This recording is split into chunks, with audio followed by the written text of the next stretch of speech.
चलिए बिस्मिल्लाहिर्रहमानिर्रहीम, अस्सलाम वालेकुम, वेलकम टू ऑल। तो आप सब अपने अपने माइक जो है वो म्यूट कर लें फिलहाल। माइक के ऊपर क्लिक करें, म्यूट हो जाएगा इंशाल्लाह। तो क्लास अपनी करते हैं स्टार्ट। बेटा अच्छा, एग्जाम फोकस क्लास है हमारी मार्च 2021 के लिए। तो मेरा तारुफ आप में से काफी सारों को होगा, जिनको नहीं भी है तो मैं थोड़ा सा करा देता हूँ कि भाई माय नेम इज हाफिज जुनैद और मैं लॉ और बीएमबीएस पढ़ाता हूँ और इंशाल्लाह जो कमिंग अटेम्प्ट है उसमें टैक्स भी स्टार्ट होगा हमारा बैच। तो ये है कि बेटा इस टाइम मेरे 3 बैच जो थे हमारे लॉ के वो कंप्लीट हुए हैं। रेगुलर था, फास्ट ट्रैक था एंड 30 डेज रिवीजन बैच था, तो वो भी कंप्लीट हो गए। बीएमबीएस के भी 2-3 बैच थे, वो भी कंप्लीट हो गया। सिलेबस वगैरह अल्हम्दुलिल्लाह हमारा तकरीबन हफ्ता डेढ़ हुए। तो आज की ये क्लास, अब इस क्लास का पर्पस क्या है? खास तौर पे बेटा ये क्लास जो है अगर हम 2 पेपर की बात करें तो उनके प्रोस्पेक्टिव में होगी। एक होगा हमारा बिजनेस लॉ और एक होगा हमारा बीएमबीएस। अब ये दोनों पेपर थ्योरी के हैं बेटा, पहली बात। और दूसरे नंबर पे काफी हद तक अप्रोच जो है इन दोनों की सिमिलर है। मतलब हमने एग्जाम पेपर पढ़ना कैसे है, उसकी टेक्निक क्या है, आंसर ड्राफ्ट कैसे करना है, काफी हद तक इनकी टेक्निक जो है वो सिमिलर है। हाँ, थोड़ा सा जो बीएमबीएस है उसका पेपर पैटर्न आई कैप ने चेंज किया है। जो लास्ट अटेम्प्ट थी उसमें हम देखेंगे कि वो क्या चेंज हुआ है और कैसे चेंज हुआ है। ओके, तो हम थोड़ा सा पहले जनरल डिस्कशन करते हैं, थोड़ी जनरल गपशप करते हैं कि बेटा इन दिनों में, आज हमारे पास क्या तारीख हो गई, 24 हो गई, हमारे 4-5-6 को पेपर होने हैं। तो हफ्ता एक हमारे पास रह गया इंशाल्लाह। तो इन दिनों में कुछ हमें टेंशन या परेशानियां होती हैं जिनकी वजह से हम अपना कॉन्फिडेंस लूज करते हैं। पहली तो बात है कि इन दिनों में बेतहाशा आपको ख्वाब आएंगे। किसी को आएगा जी मेरा पेपर तैयार नहीं हुआ है, किसी को आएगा कि जी वो क्या कहते हैं लॉ का पेपर देने गया है, आगे उसको अकाउंटिंग का पेपर पकड़ा दिया गया है। किसी को ख्वाब आएगा जी क्या कहते हैं मेरी बाइक पंचर हो गई है, कोई कहेगा मैं सोया रहा हूँ, उठा नहीं हूँ। तो ये ख्वाब नॉर्मल है, पहली बात है। ये सिर्फ और सिर्फ एग्जाम स्ट्रेस की वजह से होते हैं। दूसरे नंबर पे जो इस टाइम सबसे मेन चीज, माइक म्यूट रखें बेटा, मदनी माइक म्यूट करें बेटा अपना।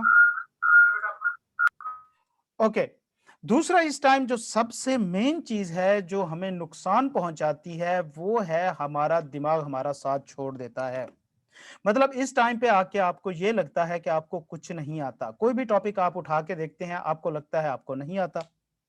इसी तरह जब भी आप कहीं पर कोई क्वेश्चन देखते हैं किसी व्हाट्सएप ग्रुप में, किसी चैट में, किसी फेसबुक सोशल मीडिया के ऊपर कि किसी ने कोई क्वेश्चन जो है वो पोस्ट किया होता है और वो आपको नहीं आता होता और आपको फौरन टेंशन शुरू हो जाती है कि जी मेरी इस टाइम तैयारी मौजूद नहीं है।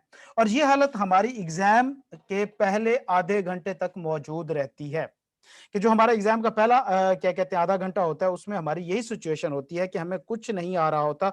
मुश्किल 2 या 3 सवाल होते हैं जिनका हमें आइडिया होता है कि इनके अंदर कम से कम वो पूछ क्या रहा है, बस। इसके अलावा हमें आंसर उसका भी नहीं आता। या तो ये होता है कि वो हमारा फेवरेट टॉपिक होता है, या तो ये होता है कि हमें उसमें से कुछ क्वेश्चन जो होते हैं वो फेमिलियर लग रहे होते हैं, जो पॉइंट्स होते हैं, कुछ वर्ड्स होते हैं, हमें लगता है कि उसका आंसर आता है लेकिन नहीं आ रहा होता। तो लिहाजा बेटा ये सब चीजें नॉर्मल हैं। आप में से कोई भी अगर शख्स ये फेस कर रहा है, ये सिचुएशन फेस कर रहा है, तो इसमें परेशान होने की या घबराने की जरूरत नहीं है। इससे आपके अगले 6 या 7 दिन उल्टा वेस्ट होंगे, यूज नहीं होंगे। ओके, सबसे पहले हम डिस्कस करते हैं कि मैं आपको बताता चलूं कि अगले 6 दिन में आपने क्या करना है और आपकी इस टाइम स्ट्रेटजी क्या होनी चाहिए। देखो बेटा, अगर आपने अल्लाह ताला के फजल करम से पिछले पूरे 6 महीने वेस्ट कर दिए, मतलब तैयारी नहीं की, और आप सोच रहे हैं कि अगले 5 या 6 दिन में हमारी तैयारी होगी और हम सारा पूरा सिलेबस बैठ के रिवाइज कर लेंगे, या वन नाइट प्लान बना रहे हैं कि 1 या 2 रातों में बैठ के पूरी बुक करेंगे, तो ये पहले नंबर पे आपकी पहली गलती होगी।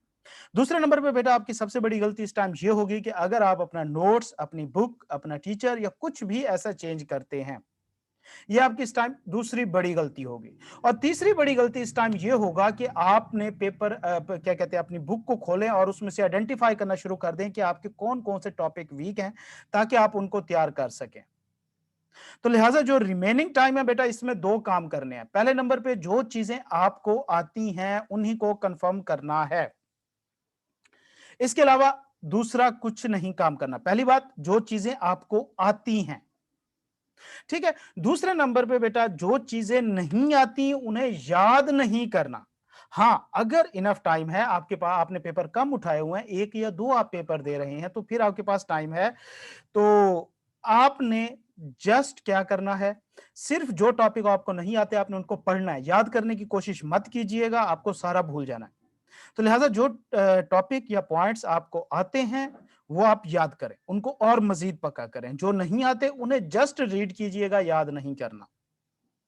ठीक हो गया। तीसरे नंबर पे कुछ चैप्टर जो हैं वो आपको बाय हार्ट याद होने चाहिए। अगर आप सिलेक्टिव स्टडी की तरफ इस टाइम पे मूव करना चाहते हैं, मसलन आपने एक बार या दो बार बुक पढ़ी है लेकिन आपको आइडिया नहीं है कि आपकी तैयारी क्या है, और आप चाहते हैं कि आप कुछ चैप्टर्स सिलेक्टिव स्टडी से करना चाहते हैं, तो उसके लिए मैं आपको बता दूंगा, बीएमबीएस के आपको मैं 6 चैप्टर बताऊंगा, और लॉ के जो हैं वो ऑलमोस्ट हमारे होंगे तकरीबन 10 के करीब चैप्टर, 9 या 10 चैप्टर। ये आपको बेटा बाय हार्ट याद होने चाहिए। ठीक है। उसके बाद अगली चीज जो है बेटा वो ये है कि लॉ का पेपर में, अच्छा एक क्वेश्चन आता है सर क्रैमिंग मैटर करती है पेपर में कि नहीं करती। देखो बेटा आई कैप से आप कभी भी पूछोगे, किसी भी टीचर से पूछोगे, वो हमेशा कहेंगे जी क्रैमिंग इतनी मैटर नहीं करती, लेकिन हकीकत हमारे सामने यही है, हमने यही देखा है कि क्रैमिंग मैटर करती है। मुझे बताएं कि एक एग्जाम के अंदर क्वेश्चन एक ऐसा पूछा जाए जिसके अंदर वो आपसे लिस्ट पूछ रहा है या प्रोविजन पूछ रहा है, उसका क्या मतलब है, कि वो कौन सा आपका सर राइटिंग और प्रेजेंटेशन, जी बेटा वो करते हैं अभी, अपने क्वेश्चन होल्ड पे रखें, मैं इंशाल्लाह आपसे पूछूंगा। अच्छा क्रैमिंग जो है, हम अगर ये कहें कि भाई क्रैमिंग मैटर नहीं करती, तो फिर एक ऐसा क्वेश्चन जिसके अंदर वो आपको प्रोविजन प्रोड्यूस करने का कहता है या आपको इन लिस्ट का आंसर क्या कहते हैं, इन लिस्ट स्टेट, इस तरह के रिक्वायरमेंट आपसे पूछता है, तो उससे क्या मुराद बनता है, उससे साफ सीधी सी बात है कि भैया वो आपसे क्रैमिंग डिमांड करता है। तो लिहाजा लॉ के पेपर में मैं आपको कहूंगा क्रैमिंग ज्यादा मैटर करती है बनिस्बत बीएमबीएस के। अगर हम लास्ट वाला पेपर उठा के देखें, तो मैं अभी रिसेंट अटेम्प्ट का बीएमबीएस का पेपर उठाऊंगा, आपके सामने दिखाऊंगा कि उसमें क्या इशू है, पहले क्या होता था और इस बार उन्होंने क्या किया है। जबकि अगर हम बात करें लॉ के पेपर की, तो अब जाके आप में से कितने लोगों का ख्याल है कि एमसीक्यूज आने से पेपर आसान हो गया है? कोई भाई हाथ खड़ा करेगा? मुश्किल हो गया। ठीक है, आसान, आपकी राय आ गई। हाँ जी, दानियाल आपके ख्याल में आसान हो गया है, इरम नाज आसान हो गया है, अरबिया मेरे आसान मेरे हो गया? पहले से हाल था। अच्छा पहले से आसान हो गया। ओके बेटा चले ठीक है जी, माशाल्लाह। अच्छा काफी सारे लोग हैं जो इस टाइम एक तो मुश्किल, मुझे तो लगता है मुश्किल हो गया है। इस टाइम क्या कहते हैं ऑप्टिमिस्टिक अप्रोच के साथ बैठे हैं। आपको पता है कि लॉ के अंदर उन्होंने एमसीक्यूज डाले क्यों हैं, वजह क्या थी? इसके लिए क्योंकि उन्हें जो चैप्टर्स, हाँ हाँ सर मैंने कहा ये जो सेकंड चैप्टर से लेकर 15 तक प्रीवियस बुक के अकॉर्डिंग वो जो चैप्टर स्टूडेंट्स मिस कर देते थे, स्किप कर देते थे, लेकिन मोटा मोटा शाबाश, पढ़ा, तो अब वो थॉरोली करने के लिए। हाँ शाबाश। तो बेटा देखो उन्होंने इस टाइम आई कैप ने पहले सिर्फ ना वो होता था ना टॉवल का एक वट ग्लोला सा बना लेते थे, छोटे होते हम गेम खेलते थे और टिका के कमर पे देते होते थे, शायद आपने किसी ने खेला होगा, टॉवल को ना वो वट दे दे के उसको बल दे दे के हम एक ना रस्सा सा डंडा सा बना लेते थे। तो इस बार आई कैप के पास वो रस्सा रस्सा तो मौजूद था, लेकिन उसने एमसीक्यूज दे के क्या किया कि वो रस्सा पानी में भगो लिया और आपकी टिका के लिटरेशन करने वाला है। आप वैसे जितने स्टूडेंट खास तौर पे इस टाइम जो सेकंड अटेम्प्ट दे रहे हैं, ये रिपीटर हैं, वो अपना पेपर रीचेक कराएं बेटा, किसी के एमसीक्यूज में से 12 से ऊपर नंबर होंगे तो वो मुझे बताएगा, जो लास्ट अटेम्प्ट में एमसीक्यूज थे। एक चीज, दूसरे नंबर पे बेटा देखो, पहले नंबर पे ये होता था कि हमारी बुक के टोटल कितने चैप्टर होते थे? 26, 26 थे, 27 थे, 27 थे, फिर क्या कहते हैं ऑडिट वगैरह, वो तकरीबन 26, 27। हाँ 26 27 चैप्टर थे, तो वो चैप्टर हुआ करते थे। लेकिन उसमें अगर हम बात करें तो कंपनी लॉ जो था वो 50 नंबर का वेटेज था। इसी तरह चैप्टर 1 जो था वो क्या कहते हैं 8 से 10 नंबर उसका वेटेज था, 15 नंबर कंपनी लॉ का था। अगर हम बात करते हैं पार्टनरशिप 15 नंबर का था, निगोशिएबल इंस्ट्रूमेंट 15 नंबर का था। तो ये टोटल बुक अगर उस टाइम मेरे ख्याल में कोई 345 350 पेजेस की थी, तो ये सारे चैप्टर मिला के ऑलमोस्ट बन रहे थे कोई 150 पेजेस या कोई 170 पेजेस के करीब। तो 170 पेजेस का जो वेटेज बन रहा था वो 85% बन रहा था, जबकि रिमेनिंग 175 का वेटेज सिर्फ 10 से 15 मार्क्स का था। अब आप किसी से पूछें जाके कि किसी को बताएं कि हाँ बेटा हम प्रोफेशनल लेवल की स्टडी कर रहे हैं और उसमें हमारे जो 10 या 12 चैप्टर हैं उनका टोटल वेटेज 10 से 15 नंबर का है, तो भाई वो आपको दाद देने पे मजबूर हो जाएगा। तो लिहाजा आई कैप ने दो इस टाइम टैक्टिक्स खेले हैं, एक नंबर पे उसने एमसीक्यूज ऐड किया और दूसरे नंबर पे उसने चैप्टर्स कम कर दिए। उसने चैप्टर कम किए हैं सिर्फ इस वजह से कि ये एक बैड इंपैक्ट जा रहा था, सिलेक्टिव स्टडी की तरफ स्टूडेंट जा रहा था। अब जो उसने 30 एमसीक्यूज बुक के अंदर दिए हैं, हम देखते हैं और उसके ऊपर थोड़ा सा बात करते हैं। 30 एमसीक्यूज जो बुक के अंदर दिए, अब अगर इसमें से हम एक क्वेश्चन देखें कोई भी सिंपल के तौर पे, अगर हम पहला एमसीक्यूज इसका देखें तो ये वो क्वेश्चन है, ये वाली लाइन हमेशा सेम रही है। मतलब ये 3 लाइनें, पहले शॉर्ट क्वेश्चन आता था, अब एमसीक्यूज आ रहा है। पहले जब ये क्वेश्चन आता था इसका टोटल वेटेज 3 नंबर का होता था, मतलब 2 से 3 मार्क्स का ये क्वेश्चन होता था। लेकिन अब उसके पास सिंपल सी एक क्या कहते हैं चीज मौजूद है कि वो इसको सिर्फ 1 नंबर का पूछ रहा है। तो पहले वो जो टोटल क्वेश्चन आपसे 20 उसके क्वेश्चन होते थे, 20 या 21 क्वेश्चन पूरे पेपर में होते थे, जिसमें शॉर्ट क्वेश्चन लॉन्ग क्वेश्चन मिला के उसमें 21 क्वेश्चन में वो आपसे 100 नंबर पूछता था। अब उसके पास 42 क्वेश्चन है आपसे पूछने के लिए। तो 42 क्वेश्चन आपके पास, क्वेश्चन ये वही है, सेम वही चीज है, ये वही पास पेपर के क्वेश्चन है जो उठा के उन्होंने एमसीक्यूज में डाल दिए। लेकिन मसला ये है बेटा यहां पर कि उसको अब सिर्फ 1 नंबर यहां पे देना पड़ रहा है, जहां पहले वो 3 नंबर एलोकेट करता था। अब जिस टॉपिक में पहले अगर हम बात करते थे तो वो जो 10 चैप्टर थे, 2 से लेके क्या कहते हैं कहां तक था, मेरे ख्याल में 16 तक थे। जी सर हाँ चैप्टर 16 तक थे हाँ, ट्रिपल चैप्टर सी 16 में। तक थे ना, बिल्कुल। 2 से लेके 16 चैप्टर तक थे, वहां से वो पहले 3 या 2 क्वेश्चन पूछा करता था। अब उसके पास मार्जिन है, वो वहां से 10 से 12 क्वेश्चन पूछ सकता है। तो हर चैप्टर में से कम एक एमसीक्यूज तो वो दे ही सकता है। और उसके बाद बेटा, अब हम में से किस किस को ये लगता है, या किस किस ने ये सुना है, या किस किस टीचर से उसने ये सुना है कि भाई पेपर में सबसे पहले आप एमसीक्यूज अटेम्प्ट करना? मुझे जरा आंसर करें, ये किस किस शख्स ने ये बात सुन ली है? ठीक है नहीं दाऊद सर, बेटा। किसी ने ये तो नहीं कहा, लेकिन ये कहा है कि अपने पेपर को 15 मिनट में प्लान करेगा, आपने करना क्या है। ठीक है, प्लान वाली चीज अच्छी है। और किसने ये सुना है कि भाई पहले एमसीक्यूज करना? एमसीक्यू लास्ट में करने हैं।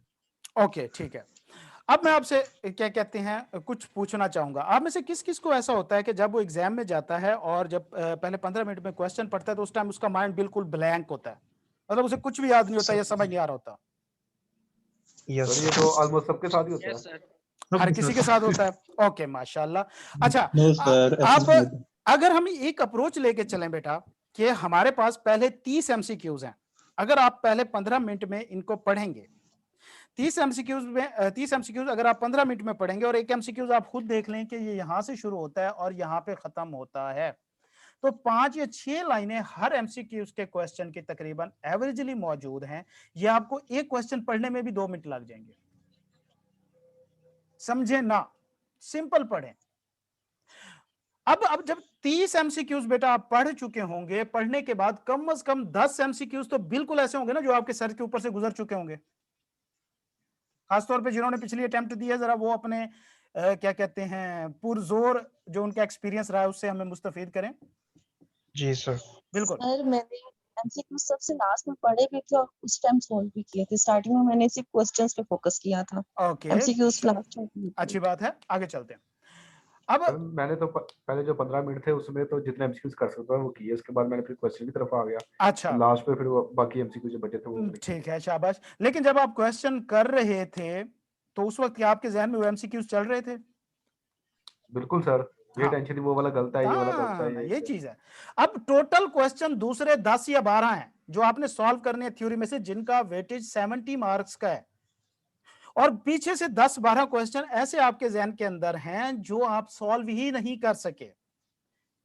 एग्जाम के अंदर बेटा, अगर ना मैं आपको एक और चीज बताता हूँ, खासतौर पे ये होता क्या है, आप ना मेरी क्योंकि बातें मैं लिख के नहीं रखता, किसी तरतीब में बात नहीं करता, मैं साथ साथ एक्सप्लेन करता जाता हूँ, तो आप इन चीजों को साथ साथ रिलेट करते जाया करें, क्योंकि मैं कोई इस तरह ये चार्ट बना के नहीं बैठा हुआ कि आपसे मैंने बात करनी है वो वाली कोई लिखी पढ़ी सी। अच्छा, अब होता यह है कि बेटा जब आप एग्जाम देने जाते हैं तो वहां पे तकरीबन आप 10-15-20 मिनट पहले पहुंचते हैं, तो आपके कुछ दोस्त ऐसे होते हैं जो हाथ में नोट्स या बुक्स उठा के मशवरे कर रहे होते हैं। ऐसे अरस्तु किस किस को मिलते हैं बेटा? एनोटेशन ना करें गौस बेटा।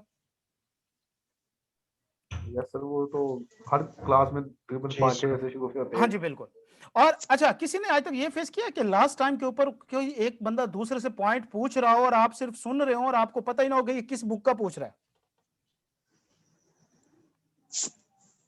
या कम से कम ये होता होगा कि वो आपको आता ही ना हो। जी इस तरह से ही दिखता है, जबकि ऐसा हमें ही तो जी आती ही सर। नहीं है। ऐसा ही होता है बिल्कुल। अब जब आप ये सुनते हैं कि एक शख्स ने दूसरे से क्वेश्चन किया कि जी मुझे बताओ, एग्जाम्पल के तौर पे अगर हम बात करें स्टडी टेक्स्ट की, तो उसके अंदर ये वर्ड माइट भी मौजूद है लेकिन किसी नोट्स के अंदर मौजूद नहीं है। ये क्विड प्रो को जो है, ये कंसिडरेशन की बात करते हैं, समथिंग इन रिटर्न को हमने कहा जाता है। अब एक शख्स खड़ा होकर ये किसी से पूछता है जी इसका मतलब क्या है, आप कहते हो यार ये क्या चीज है। पहली टेंशन आपके जहन में ये आती है क्योंकि हम में से 90% स्टूडेंट जो हैं वो नोट्स से प्रिपेयर करते हैं, बुक देखते ही नहीं है। पहले नंबर पे उनके जहन में ये टेंशन आती है कि भाई जिस बुक से उन्होंने तैयारी की है तो वो बुक कंप्लीट नहीं थी, या तो उन्होंने कोई टॉपिक स्किप कर दिया है, बस भाई उनकी तैयारी पूरी नहीं है। और ये टेंशन आपके पेपर का बेड़ा गर्क कर जाती है, सिर्फ इतनी सी बात। लेकिन अगर आप सोचें कि 10 एमसीक्यूज जो आपको नहीं आते और वो मुसलसल आपके जहन के अंदर मौजूद हैं, तो आपका बाकी सारा पेपर कितना इफेक्ट होगा। चलें, ये आप पे छोड़ता हूं। अगली बात मैं करता हूं, जरा मुझे बताएं कि आप में से कौन कौन सा शख्स ऐसा होता है जब पेपर स्टार्ट करता है तो उसे लगता है कि जिस तरह एक छोटी कच्ची क्लास का बच्चा एबीसी लिखने की कोशिश कर रहा है, और जब पेपर एंड होने वाला होता है तो वो अंग्रेज बना होता है, बल्कि डॉक्टर बना होता है। ऐसा होता है कि फटाफट इंग्लिश जा रही होती है आखिरी क्वेश्चन में, ऐसा लगता है कि भाई हमारे जैसी तो इंग्लिश ही किसी को नहीं आती। नहीं जी सर जी। जी, और आखिरी में भी वही हिसाब होता है। नहीं, इंग्लिश आपकी काफी हद तक बेहतर हो चुकी होती है, जिस तरह आप पहले शुरू में वर्ड बना बना के यस सोच सर, सोच के लिख रहे हो। एंड पे क्या नाम है, स्पीड बनी जब होती है एंड पे। बाद स्पीड में बेहतर हो सोचना नहीं जाती पड़ता, खुद ही आ जाते हैं। है, बिल्कुल ऐसा होता है। अच्छा, कभी ऐसा हुआ है कि भाई आपने एक क्वेश्चन पढ़ा नहीं आता, दूसरा पढ़ा नहीं आता, छठा सातवां क्वेश्चन सॉल्व कर रहे थे और वहां से कोई जहन में चीज क्लिक कर गई जो पहले क्वेश्चन की थी। जी यस सर, सर, ये अक्सर हुआ ऐसा है। हुआ था। ये बिल्कुल भी सर, होता अक्सर है, पॉइंट बाद में बंदा दिखता है। ऐसा ही है। तो बेटा अब मैं आपको यहाँ पे सिंपली 3 चीजें बताने जा रहा हूं एग्जाम में, जहन में रखना हमेशा के लिए।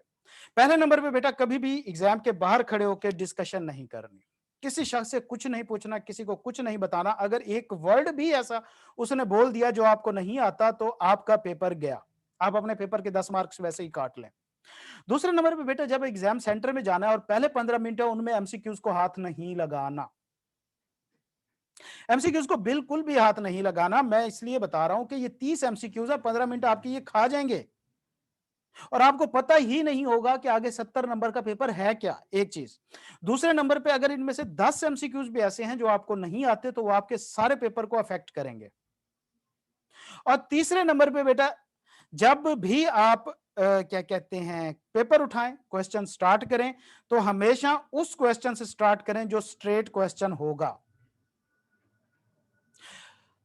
अब सबसे पहले आपने क्या करना है कि जो 70 मार्क्स का पोर्शन है आपने उसे ओपन करना है, और कोशिश कीजिए कि कंपनी लॉ का पोर्शन पहले ओपन कीजिए। हम खुद भी कंपनी लॉ पहले पढ़ाते हैं, तमाम टीचर्स कंपनी लॉ पहले पढ़ाते हैं और कंपनी लॉ की तैयारी हम टिका के करवाते हैं और उसका वेटेज भी बहुत कम है, कुछ भी नहीं है, बहुत कम है। अगर हम लॉ के मुकाबले में देखें तो 1/3 बनता है उसका। तो सबसे पहले आप कंपनी लॉ का पोर्शन जो है वो सॉल्व करें। उसमें 2 वजूहात हैं। पहली बात है बेटा कि कंपनी लॉ के पेपर में जनरल क्वेश्चन आने की उम्मीद बहुत कम है, मतलब जिसको हम कहते हैं ना कि जनरल, एक कॉमन सेंस का क्वेश्चन कंपनी लॉ में नहीं आता। कंपनी लॉ में वो आपसे स्ट्रेट क्वेश्चन पूछता है, चाहे वो जितनी मर्जी साइंसदानी शो करा ले, बहरहाल वो 1-2 टॉपिक मिक्स कर सकता है लेकिन ऐसा क्वेश्चन नहीं कर सकता जो जनरल हो। एम लॉ में बहुत छूट है, उसके पास बहुत ऑप्शन है। जिस तरह सिंपल वो आपको कहते भाई प्रॉमिसरी नोट का फॉर्मेट बनाओ, सिंपल सी एक बात है जो उसने की है, लेकिन ये एक जनरल क्वेश्चन है, आपको 10 चीजें अज्यूम भी करनी पड़ गई ना तो आपका आधा टाइम रुल गया। मतलब आपसे वो कहता है प्रॉमिसरी नोट का फॉर्मेट बनाओ, अब वो यार ये भी कोई क्वेश्चन है, what the hell is this, ये लो ये बन गया। अब आप सोच रहे हैं नेम, डेट क्या डालूं, अमाउंट कैसे लिखनी है, सिग्नेचर कहां पे आने हैं, कैसे। वो कहता है जी बाकी जो डिटेल है आप अज्यूम कर लें। अब अजम्पशन में ही आपने टाइम वेस्ट कर देना। तो लिहाजा पहले हमेशा कंपनी लॉ का पोर्शन करना, कंपनी लॉ का पोर्शन को सॉल्व करने का भी आप पैटर्न बनाएं कि सबसे पहले अगर क्वेश्चन जो है वो चैप्टर 16 में से जो कि अकाउंट्स वाला है या प्रोस्पेक्टिस वाला चैप्टर जो है, इन दो में से क्वेश्चन है तो वो पहले कीजिएगा। डायरेक्टर और मीटिंग का क्वेश्चन हमेशा एंड पे रखना, जब आपका हाथ और आपका माइंड एक किस्म की रवानगी में आ जाए। क्योंकि चैप्टर मैनेजमेंट और मीटिंग वाला जो चैप्टर है, ये वो 2 चैप्टर है जिनके अंदर से क्वेश्चन लेंथी आता है और उसके लिए आपकी राइटिंग स्पीड होना जरूरी है। चैप्टर 11, 12, चैप्टर 16, इनमें से क्वेश्चन आएगा शॉर्ट क्वेश्चन होगा, मतलब वो आपसे 5 नंबर का पूछेगा तो उसकी 5 लाइनें ही बनेगी। ऐसा नहीं हो सकता कि 5 नंबर का क्वेश्चन हो और वो आपसे 20 लाइनें डिमांड कर रहा हो, लेकिन वो मैनेजमेंट या डायरेक्टर में या मीटिंग में डिमांड कर सकता है ये चीज वहां पे, क्योंकि एक एक टॉपिक जो है, डिस्क्वालिफिकेशन है, एलिजिबिलिटी क्राइटेरिया है, ये चीजें ये 10-10, 12-12, 15-15 लाइंस की हैं। तो लिहाजा पहले हमेशा वो क्वेश्चन सॉल्व करने हैं जो चैप्टर 11, 12 और 16 से आए हो, ताकि एक तो आपका हाथ चलना शुरू हो जाए, और दूसरे नंबर पे ये वो क्वेश्चन है जिसमें से चीजें सिंपल है, मतलब शुरू शुरू में की होती हैं, बार बार की होती हैं, आती हैं। उसके बाद आपने क्वेश्चन करना है 14 और 15 का। जब ये आप कर लें तो फिर आपने एमसीक्यू 16 से स्टार्ट करना है, एमलॉ का पोर्शन नहीं छेड़ना। एमसीक्यूज नंबर 16 से स्टार्ट करेंगे, वहां से कंपनी लॉ के आगे 15। देखो एमसीक्यूज की भी वेटेज है, 15 नंबर एमलॉ के हैं, 50 मार्क्स जो है वो 50% जो है वो कंपनी लॉ के हैं। तो फिर आपने कंपनी लॉ पोर्शन के एमसीक्यूज करने हैं। अब इसमें दो फायदे होंगे, जब आप एमसीक्यूज कर रहे होंगे, एक तो आपका माइंड खुल चुका होगा, आपको चीजें कंपनी लॉ की सारी आपके जहन में आहिस्ता आहिस्ता आ चुकी होंगी। एक तो यह है कि आपको तब क्वेश्चन करने में आसानी होगी। दूसरे नंबर पे मस्ट है कि एमसीक्यू से आपके जहन में कोई ऐसा पॉइंट जरूर क्लिक करेगा जो आपके कंपनी लॉ के मेन क्वेश्चन को हिट कर रहा होगा। दो फायदे होंगे आपके, एक आपका माइंड उस टाइम चल चुका होगा, कंपनी लॉ का नॉलेज आपके पास मौजूद होगा। मिक्स नहीं करना, एम लॉ और कंपनी लॉ इकट्ठे करने की कोशिश ना करना बेटा, कंसेप्ट मिक्स हो जाते हैं, ठीक है। तो उसके बाद आप एमसीक्यू 15 से लेके आगे कंपनी लॉ तक करेंगे। ये चैप्टर जैसे ही आपका टॉपिक कंप्लीट हो, आप एम लॉ के मेन क्वेश्चन की तरफ आएंगे। एम लॉ के मेन क्वेश्चन करते वक्त कोशिश कीजिएगा कि पहले पार्टनरशिप का क्वेश्चन करना है, फिर चैप्टर 1 का करना है, फिर निगोशिएबल इंस्ट्रूमेंट का करना है, और फिर दरमियान में से जो आ रहे हो वो आपने करने हैं। तरतीब ध्यान में रखना बेटा।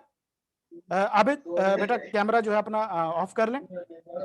सबसे पहले आपने पार्टनरशिप का, फिर चैप्टर 1 का, फिर निगोशिएबल इंस्ट्रूमेंट, और फिर बाद वाले क्वेश्चन, ये जितने भी हैं इस तरतीब से करना है। उसके बाद फिर आपने मूव करना है जो आपका टॉपिक है इसका एमसीक्यूज वाला।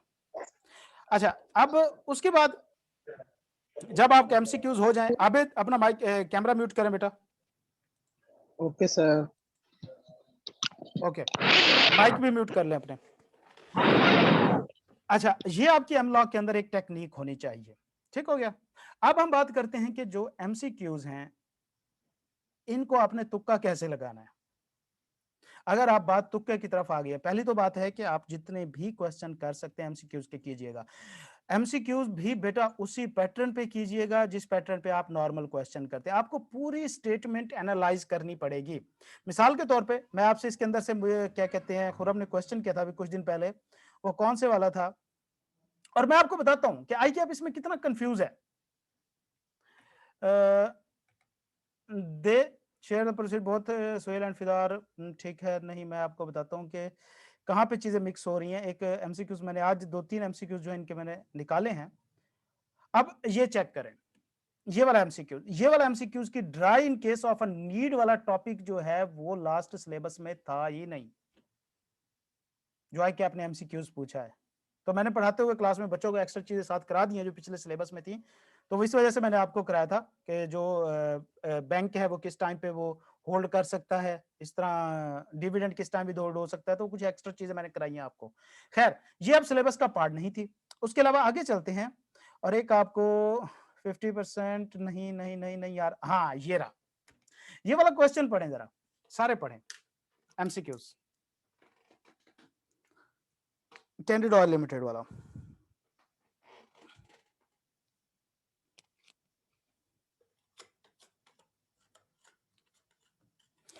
ये आपको इस चीज का भी आंसर देगा कि भाई पेपर में क्रैमिंग मैटर करती है कि नहीं करती। पढ़ें जरा इसको और मुझे बताएं इसमें से आंसर कौन सा है। बेटा इस टाइम जो हम डिस्कशन कर रहे हैं ये दोनों की हो रही है, लॉ और बीएमबीएस की हो रही है। एक ही टेक्निक है पेपर सॉल्व करने की। हाँ, बाद में बीएमबीएस का हम क्या कहते हैं एंड पे उसका पास पेपर जो है वो डिस्कस करेंगे, क्या कि आपने ट्रेंड क्या चेंज किया उसके अंदर, बस। बाकी ये सारा कुछ सेम है दोनों में। मुझे इसका आंसर बताया जरा।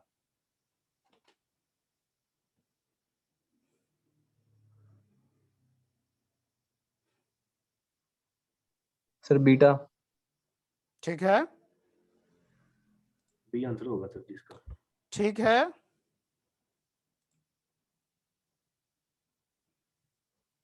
और बेटा बताएं यार, सारे खुल के बोलो अल्लाह के बंदो, आपको यहाँ पे कौन जानता है, क्यों परेशान हो रहे हो। Sir B. Sir answer B है इसका, लेकिन मैंने करते हुए सी लगाया था। हाँ जी, तो बेटा अब अगर मैं बात करूं तो हम आंसर की बात करें, ये 9वां एमसीक्यूज है और अगर हम इसके आंसर में चलें और उसका 9वें एमसीक्यूज का आंसर देखें। अच्छा बेटा, हमारी 40 मिनट की लिमिट है इसकी मीटिंग की, तो जैसे ये खत्म होगी मैं नया लिंक फौरन दूंगा, आपने ज्वाइन कर लेनी है नई मीटिंग। ये कौन सा था हमारा एमसीक्यूज? 19वां था। जी सर। एक मिनट हम कंफर्म कर लेते हैं। 19वां। बी है इसका। इसका आंसर बी है। अब अगर हम बात करें, क्वेश्चन को जरा पढ़ें तो मुझे एक बताएं, बी के अंदर लिखा है दे होल्ड 10% और more share of class B and apply to court. They hold at least 10% of shares of class B and apply to commission. अब इसके अंदर सिर्फ यहां पे जो वर्ड है ना, ये एक डिफरेंट वर्ड है, बाकी स्टेटमेंट तकरीबन सेम है। लेकिन बेटा पता क्या है कि हम में से काफी लोगों को एग्जाम के अंदर बहुत ज्यादा जल्दी होती है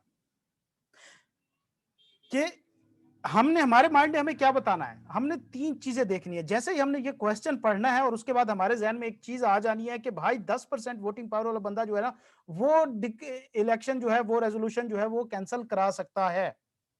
हमारा माइंड सिर्फ ये देखेगा कि कहां पे 10% की बात हो रही है, वो ये चीज एंड तक पहुंचता ही नहीं है।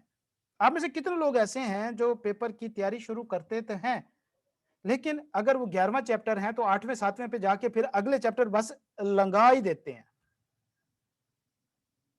ऐसा होता है? हाँ जी, जरूर हाथ खड़े होंगे क्योंकि ये सारी हरकतें हम करते रहे हैं। तो लिहाजा इसका बेहतरीन तरीका होता है बेटा कि पहले आधा करें सीधा, फिर आधा करें उल्टा, मतलब पहले 1 से लेके 5 तक जाए, फिर 11 से लेके 6 तक आए। तो क्वेश्चन जब भी आपने पढ़ना है आई कैप का बेटा, कभी भी ये नहीं सोचना कि जो आपका माइंड आपको बता रहा है वो ही चीज ठीक है। आपका माइंड आपको वो बताएगा जो उसको आता है, ना कि वो बताएगा कि जो एग्जामिनर पूछ रहा है। और हमारा माइंड कभी भी ऐसा नहीं करता कि पूरी स्टेटमेंट पढ़े, वो सिर्फ अपनी मतलब की चीजें उसमें से ढूंढता है और आपको बता देता है कि जी ये इसका आंसर है बस। अब यहां से एक चीज आपने हमेशा ध्यान में रखनी है कि जब भी आप क्वेश्चन पढ़ेंगे साथ में उसको ट्रांसलेट जरूर करेंगे। उर्दू में ट्रांसलेट किए बगैर आपने क्वेश्चन स्टार्ट नहीं करना, सॉल्व नहीं करना। अगर आपको क्वेश्चन अंडरस्टैंड हो जाता है ना बेटा, तो आपका 50 नंबर का 50% क्वेश्चन सॉल्व है ऑलरेडी। बस आपको समझना है, आपने ये देखना है कि आई कैप उस क्वेश्चन के अंदर वो करना क्या चाह रहा है। अब जहां पे मैं आपको एक और चीज बताऊंगा कि आपने आई कैप की बुक के अंदर एमसीक्यूज देखे हैं और मैंने आपको बताया कि वो भाई सफेद धोखा है। इसमें से कोई एक एमसीक्यूज ऐसा नहीं है जो उस लेवल का हो जो आई कैप अपने बुक में दिया है। यार 1 महीने के अंदर अंदर उन्होंने बुक अमेंड की है, उन्होंने बुक प्रिंट की है, उन्होंने उसमें एमसीक्यूज ऐड किए हैं, एग्जांपल्स ऐड किए हैं, 5 पेपर ऐड किए हैं। भाई क्या उन्होंने बनाया होगा, आप खुद सोच सकते हैं। ये सारे जो एमसीक्यूज है ना, ये सारे पास पेपर हैं। अगर आप 2012 से इसके पास पेपर उठा के देखें, इसमें से मुझे कुछ क्वेश्चन ऐसे भी नजर आए जो मेरी अटेम्प्ट के हैं। अब 2011-12 की बात कर रहा हूं मैं, उस अटेम्प्ट के क्वेश्चन भी इसमें पूछे जा रहे हैं। ओके, अब मूव करते हैं जरा हम क्वेश्चन के आंसर्स के ऊपर। देखो बेटा, खासतौर पे जो आई कैप का ये जो स्टैंडर्ड आंसर दिया गया होता है ना, अगर हम ये इसके सोल्यूशन देखें और अगर हम ये समझें कि सारे पेपर इसी पे पैटर्न के ऊपर हमने सॉल्व करने हैं, तो यकीन करें कि हम में से अगर 2000 बच्चे लॉ का पेपर अटेम्प्ट कर रहे हैं तो 20 बच्चों से ज्यादा कोई पास नहीं होगा। ये चीज होती है स्टैंडर्ड, और ये क्वेश्चन जो होते हैं ना, ये सेल्फ मेड नहीं होते बेटा। इसको कोई शख्स बैठ के खुद नहीं बना रहा होता। ये केस स्टडीज होती हैं, ये हमारे एडवांस लेवल के कॉर्पोरेट लॉस के जो केस होते हैं ना, जो बाकायदा कोर्ट में होते हैं, ये वो केस स्टडीज होते हैं। और ये जो आंसर इनका ड्राफ्ट हुआ होता है ना, ये किसी शख्स ने ड्राफ्ट नहीं किया होता, सॉरी किसी क्या कहते हैं टीचर ने या इन लोगों ने ड्राफ्ट नहीं किया होता। ज्यादातर केसेस में ये कोर्ट के अंदर से ड्राफ्ट हुए हुए आंसर होते हैं। वहां पे जो उनके बैठे होते हैं, क्या कहते हैं उनको यार, वो टाइपर वगैरह, और जो इस चीज को सारी प्रोसीडिंग को नोट कर रहे होते हैं, ये उनके आंसर टाइप किए होते हैं। तो लिहाजा कभी भी आई कैप आपसे इस लेवल की आंसरिंग डिमांड नहीं करता। वो आपसे सिंपल इतनी चीज पूछता है कि भाई क्या आपको सेंस क्लियर है कि नहीं है। हाँ, स्टेनोग्राफर जिसको कहते हैं। आपको क्वेश्चन का सेंस होना चाहिए और आप चीज को लॉजिकली रिलेट कर पा रहे हैं कि नहीं कर पा रहे, एक चीज। दूसरे नंबर पे बेटा इस लेवल पे आई कैप आपसे कोई भी एडवांस लेवल की चीज नहीं एक्सपेक्ट करता, आपसे यहाँ पे बीकॉम लेवल की चीज एक्सपेक्ट की जाती है। मतलब साफ सुथरा पेपर हो, प्रेजेंटेशन क्लियर हो, हर चीज पॉइंट की फॉर्म में लिखी होनी चाहिए बस। कहीं पे भी आई कैप के आपको आंसर के अंदर, अगर हम इसके आंसर को देखें पूरा, तो तकरीबन 80% इसका पोर्शन ऐसा है कि जिसमें कोई पैराग्राफ जो है वो 2 लाइनों से ज्यादा नहीं है, 2 या ढाई लाइन, 2 या ढाई लाइन। आप खुद देखें। अच्छा, अब देखते हैं कि क्या पॉइंट्स की फॉर्म में है। इसका आंसर पॉइंट्स में है, ये आंसर पॉइंट्स में है, ये आंसर पॉइंट्स में है, ये आंसर पॉइंट्स में है। यहां पे ढाई ढाई लाइनों का एक पैराग्राफ है, ये पॉइंट्स में आ गया सारा, ये सारा पॉइंट्स में आ गया। तो अगर मैं बात करूं तो इस टाइम 70% पेपर का सॉल्यूशन जो है वो पॉइंट्स की फॉर्म में है, और कोई आप देख रहे हैं कि 1 या 1.5 लाइन से बड़ा पॉइंट नहीं है। आपको देख लें। तो लिहाजा बेटा कहने की बात यह है कि पहली बात, आई कैप आपसे कभी भी ये एक्सपेक्ट नहीं कर रहा होता कि आप 100% वही चीज लिखें जो बुक दे रही है, या जो आपका स्टैंडर्ड आंसर जो आपको दिया गया इसके ऊपर बात करें। आई कैप आपसे इस पे यहाँ पे 2 चीजें एक्सपेक्ट करता है। एक चीज, आपकी प्रेजेंटेशन बीकॉम लेवल की हो, मतलब साफ सुथरी होनी चाहिए, क्लियर होना चाहिए, पॉइंट्स की फॉर्म में आंसर आपने प्रोड्यूस किया हो। और दूसरे नंबर पे लॉजिकली रिलेटेड होनी चाहिए चीजें, ठीक है।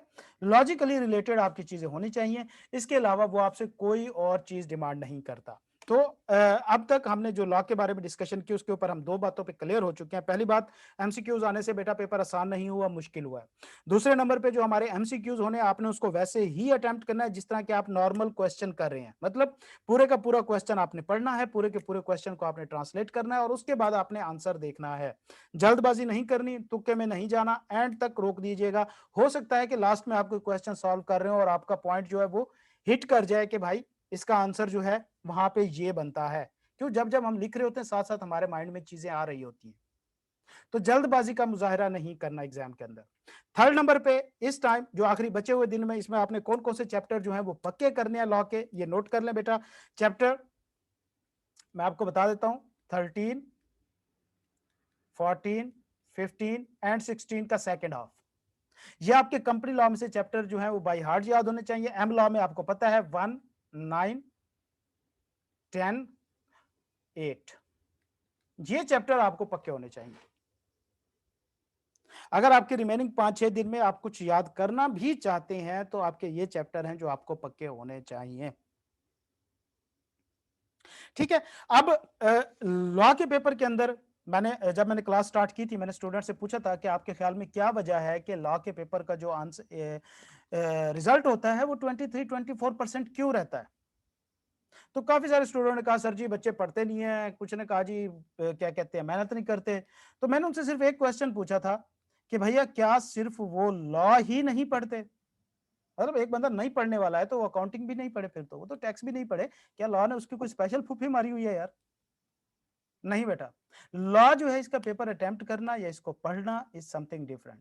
पेपर के अंदर सिर्फ आपका नॉलेज या स्टडी जो है वो 30% मैटर करता है, 70% आपकी प्रेजेंटेशन और आपकी अंडरस्टैंडिंग मैटर करती है। तो थोड़ा सा कॉमन सेंस, थोड़ी सी पहेलियों वाली समझ बूझ, और थोड़ी सी आपकी प्रैक्टिस जो है आंसर की, राइटिंग में प्रैक्टिस होनी चाहिए आपकी। जितना कर सकते हैं आप लिख के प्रैक्टिस करें। मेरी क्लास में जितने स्टूडेंट है, मैंने कभी किसी को ये नहीं कहा कि बेटा याद करके लिखो। जब भी मैं टेस्ट देता हूँ, यहाँ पे बैठे हैं स्टूडेंट, जब भी मैं क्वेश्चन देता हूँ मैं सिर्फ एक बात कहता हूँ कि बेटा इनको लिखना है। आप चाहे देख के लिखो, आप जहां से मर्जी देखने लिखना चाहते हो लिखो, आप एक के बदले 4 घंटे लगाओ, लेकिन आपने लिखना है। तो राइटिंग की प्रैक्टिस जो है वो आपके लिए इसकी सबसे ज्यादा इंपॉर्टेंट है। ओके, अब थोड़ा सा हम बीएमबीएस के ऊपर चलते हैं और बीएमबीएस की बात करते हैं, और उसके बाद एंड पे फिर थोड़ी सी हम दोनों पेपर्स की इकट्ठी बात करेंगे इंशाल्लाह, कुछ मजीद बातें हैं, और उसके बाद फिर हम डिस्कस करेंगे आपको फाइनल रिमार्क के साथ। क्रैमिंग मुश्किल लगती है, बिल्कुल बेटा, क्रैमिंग मुश्किल ही लगती होती है, और अफसोस की बात है कि यहाँ पे अकाउंटिंग और टैक्स में भी क्रैमिंग ही चलती है, हमने ऐसे ही मेरा पास एक किया। सवाल है जी बेटा पूछें। सर, वो लास्ट टाइम मैंने पेपर दिया था तो आपके बाद मैंने जल्दी में एमसीक्यूज कर दिए थे। हम्म तो मेरे ना मार्क्स आए थे 47। हम्म तो अभी थोड़े दिन पहले मैंने बगैर रिवाइज किए एमसीक्यूज किया तो मेरे तब कहना 20 ठीक थे, हालांकि पेपर में मेरे सिर्फ 12 ठीक थे। हम्म और सर ये जो क्वेश्चन दिए हुए हैं इसने कहा है कि लिस्ट करें, तो मैंने लिस्ट में जस्ट हेडिंगों के नाम लिख लिए थे। सर ये हम कैसे देखेंगे कि लिस्ट कैसे, लिस्ट ओके का ओके क्या मतलब है, एक्सप्लेन ओके का ओके मतलब ओके है? ओके सर एंड पे ये भी बता